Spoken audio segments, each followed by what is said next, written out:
آنے پر ظالم لوگوں کے ساتھ نہ بیٹھے رہو، اور پرہیزگاروں پر ان لوگوں کے حساب کی کچھ بھی جواب دہی نہیں،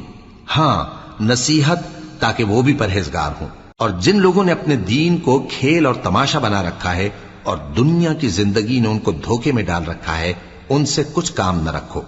ہاں اس قرآن کے ذریعے سے نصیحت کرتے رہو تاکہ قیامت کے دن کوئی اپنے اعمال کی سزا میں ہلاکت میں نہ ڈالا جائے۔ اس روز اللہ کے سوا نہ تو کوئی اس کا دوست ہوگا اور نہ سفارش کرنے والا، اور اگر وہ ہر چیز جو روئے زمین پر ہے بطور معاوضہ دینا چاہے تو وہ اس سے قبول نہ ہو۔ یہی لوگ ہیں کہ اپنے اعمال کے وبال میں ہلاکت میں ڈالے گئے،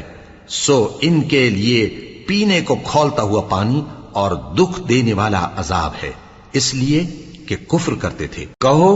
کیا ہم اللہ کے سوا ایسی چیز کو پکاریں جو نہ ہمارا بھلا کر سکے نہ برا؟ اور جب ہم کو اللہ نے